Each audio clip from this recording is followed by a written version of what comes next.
Hello and welcome back. Have you ever wondered, what were the events that led to the cataclysmic bombings of Iwo Jima and Nagasaki? In the early 40s, a storm was brewing, a storm that would change the course of history. The world was at war, a war that had spread like wildfire, consuming every continent, every nation, and every person in its path. At the heart of this storm in the Pacific were two nations, Japan and the United States. The tensions between these two nations had been escalating for years. The United States was increasingly wary of Japan's territorial ambitions in Asia, and Japan, in turn, was feeling the squeeze of economic sanctions imposed by the US and its allies. These tensions reached a boiling point on a day that would live in infamy, the 7th of December 1941, when Japanese planes attacked Pearl Harbor. It was a surprise assault that shocked the United States and propelled it into the Second World War. But why Iwo Jima and Nagasaki? To understand this, we need to take a closer look at the strategic landscape of the Pacific War. Iwo Jima, a tiny volcanic island, was a crucial airbase that put American bombers within reach of the Japanese mainland. It was a keystone in the US's island-hopping strategy, a stepping stone on the path to Japan. Nagasaki, on the other hand, was a bustling port city and a significant industrial hub. Its shipyards, factories and munitions plants were vital cogs in the machinery of Japan's war effort. But more than that, Nagasaki was a symbol of Japan's industrial might and its resolve to fight to the bitter end. These two places, one an isolated island, the other a vibrant city, were about to become ground zero in a new kind of warfare, a warfare that the world had never seen and could scarcely imagine. The fuse was lit, the countdown had begun, and the world was holding its breath. Thus, the stage was set for a conflict of unimaginable proportions. Now imagine waking up to a day that would forever change the course of human history. August 6th and 9th of 1945 dawned like any other days in Iwo Jima and Nagasaki. Unbeknownst to the inhabitants of these two cities, these were not just any other days, they were the days of reckoning. In the early morning hours, the roar of B-29 bombers echoed through the skies. The inhabitants, conditioned by frequent air raids, likely paid little attention. But these bombers were different. They carried within them not ordinary payloads, but the culmination of years of top-secret research and development. They carried Little Boy and Fat Man, the world's first atomic bombs. The first, Little Boy, was dropped on Iwo Jima. As it detonated, it unleashed a force equivalent to 15,000 tons of TNT. A blinding flash of light pierced the morning sky, followed by a shockwave that obliterated everything in its path. Buildings crumbled like sandcastles, trees were uprooted, and they were reduced to mere shadows etched onto the ground. 3 days later, Fat Man was dropped on Nagasaki. It was even more powerful, its force equivalent to 21,000 tons of TNT. The city was enveloped in an incandescent ball of fire, the heat so intense that it melted stone and metal alike. The city, once teeming with life, was transformed into a desolate wasteland in the blink of an eye. In both cities, those who were fortunate enough to survive the initial blast found themselves in a living nightmare. The air was filled with dust and the acrid smell of burning. The cries of the injured and the wails of those searching for their loved ones echoed through the ruined streets.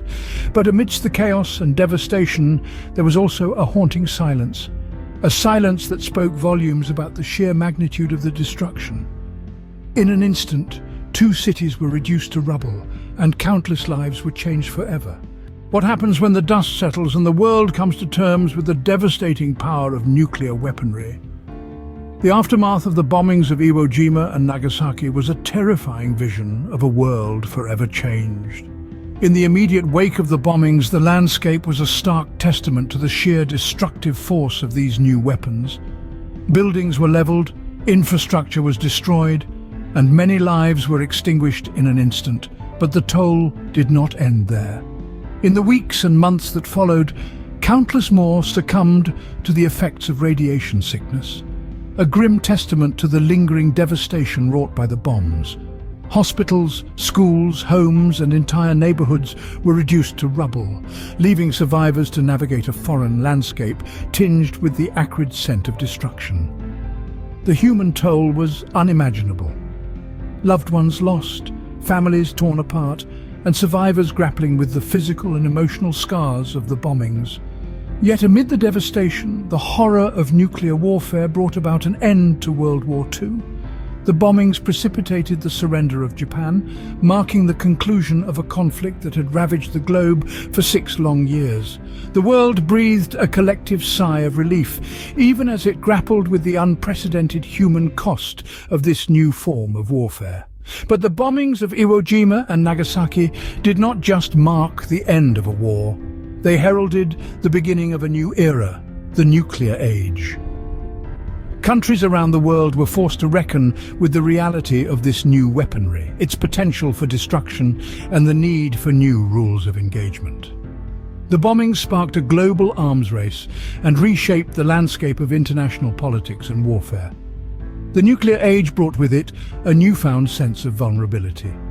The bombings served as a stark reminder that humanity now possessed the power to annihilate itself. This realization spurred efforts to control the proliferation of nuclear weapons and led to the establishment of the United Nations and the signing of the Treaty on the Non-Proliferation of Nuclear Weapons. Despite these efforts, the legacy of the bombings continues to cast a long shadow over the world. The human cost, the environmental impact, and the geopolitical repercussions of the bombings continue to shape our world today. We live with the knowledge that such destruction is possible, and with the collective responsibility to ensure that it never happens again. The bombings of Iwo Jima and Nagasaki were a turning point in human history, a stark demonstration of the destructive power humanity now wielded.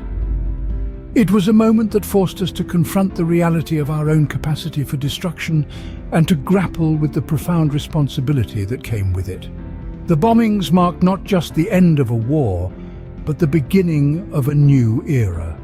An era defined by the power of the atom, the fragility of peace, and the enduring hope for a world free from the shadow of nuclear warfare. Now, years later, what can we learn from this dark chapter in human history? In the aftermath of the bombings of Iwo Jima and Nagasaki, mankind was thrust into a new era where the potential for self-destruction became glaringly apparent. The sheer magnitude of devastation caused by these nuclear weapons brought about profound questions on the moral and ethical implications of their use. It was a cataclysmic event that forced us to look within ourselves and question the very nature of warfare and power.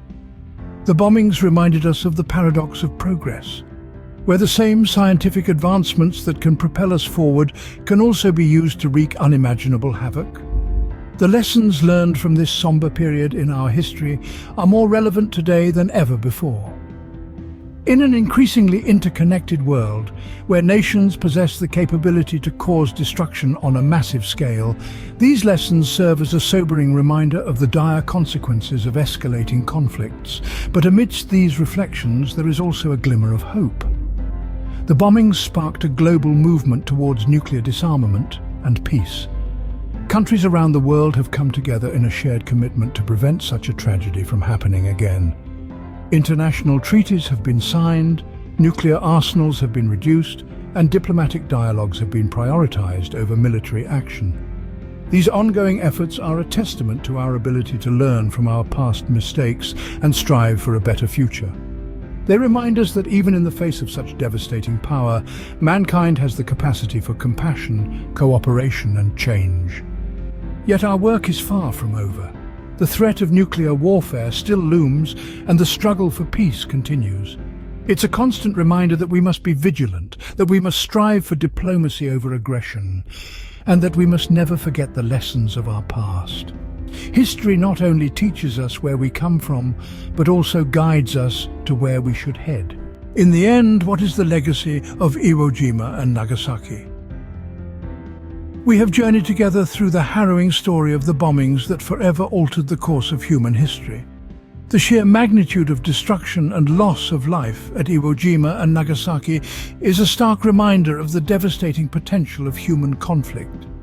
The aftermath, a testament to the resilience of the human spirit, as Japan rose from the ashes, rebuilding and reforming into a beacon of peace and prosperity.